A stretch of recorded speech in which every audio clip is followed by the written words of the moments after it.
Hello gardeners, అందరూ ఎలా ఉన్నారండి? నేను మల్లెల సిరీస్ స్టార్ట్ చేశాను కదండి. అందులో భాగంగానే ఈరోజు ఇంకొక వెరైటీ చూపిస్తున్నాను. అది 5th టైప్ ఆఫ్ మల్లి అనమాట నా దగ్గర ఉన్నది.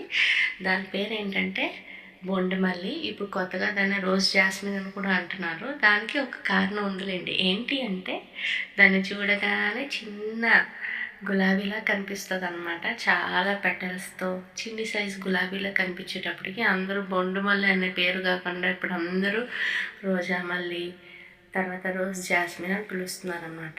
చూడగానే బొద్దుగా క్యూట్గా కనిపిస్తుంది కదండి. ఈవెన్ బడ్స్ కూడా అంతే, చాలా పెటల్స్తో ఉంటుంది కదా. అలా పెటల్స్తో ఉండడం వల్ల ఏంటంటే మొక్క కూడా మనకి చాలా కొంచెం లావుగా కనిపిస్తుంది అనమాట. విడిచేటప్పటికి చిన్న సైజు గులాబీలా కనిపిస్తుంది అనమాట అండి. అందుకనే అందరూ ఇప్పుడు రోజా మల్లి అంటున్నారు. యాక్చువల్గా మన పూర్వం నుంచి పిలిచే పేరు ఏంటంటే బొండు మల్లి అనమాట. సో బొండు మల్లి అనేది కొంచెంగా పేరు పోతుంది. ఇప్పుడు కొత్తగా ఏంటంటే అందరూ యూజ్ చేసే ట్రెండింగ్ వర్డ్ రోజా జాస్మిన్ లేదా రోజ్ జాస్మిన్ అని పిలుస్తున్నారు. సో ఇదే అండి ఇంకొక variety. Thank you for watching. Thank you so much.